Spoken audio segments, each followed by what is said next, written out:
Hello আমার ভাই বোনেরা, আশা করি যে যেখানে আছেন সবাই ভালো আছেন। একটা ভিডিও বানানোর জন্য আপনাদের সামনে হাজির হলাম। আশা করি ভিডিওটা শেষ পর্যন্ত দেখবেন এবং আমি গ্যারান্টি দিয়ে বলতে পারি অবশ্যই ভিডিওটি আপনাদের ভালো লাগবে। আমাদের হবু প্রধানমন্ত্রী তারেক রহমান তিনি বলেছেন, আপনারা যারা প্রবাসে আছেন আমি তাদেরই অংশ হিসাবে 17 বছর ধরে প্রবাসে আছি।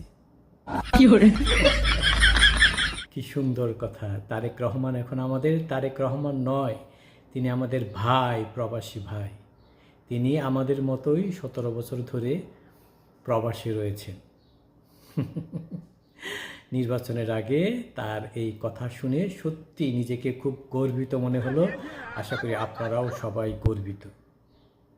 কিন্তু আমি খুশির চুটে এক বন্ধুকে ফোন দিলাম, বন্ধু আমরা যারা প্রবাসে আছি তাদের নিয়ে কত কথা বলিস। তারেক রহমান নিজেই বলেছেন তিনি আমাদের মতো 17 বছর প্রবাসে আছেন। সেই বন্ধু কি উত্তর দিল জানেন? পার্থক্য একটাই, আমরা রেমিটেন্স পাঠাই আর উনি রেমিটেন্স নেন। আমি বললাম কিভাবে? আরে উনি তো শতকরা 10% রেমিটেন্স নেন বাংলাদেশ থেকে। আমি তো অবাক, আমি তো জানতাম উনি আরও বেশি নেন।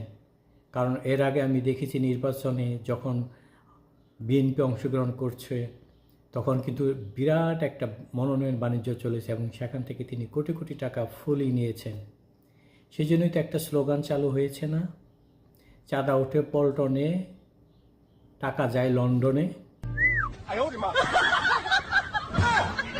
ওনার এই কথা শুনে তিনি প্রবাসে আছেন, আমার মনে হলো তিনি আমাদের হবু ইমু প্রধানমন্ত্রী হতে যাচ্ছেন। ইমু ইমু ইমু আছে না?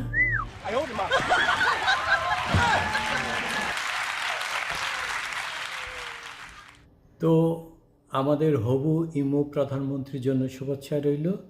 আমি ভাই কাজে যাই, আমার তো আর ওভাবে বসে বসে খেয়ে আরাম আয়েশের জীবন নয়। এখানে কত কষ্টে আমরা প্রবাসীরা কাজ করি, সুতরাং আমাদের কাজে যেতেই হবে। সবাই ভালো থাকবেন।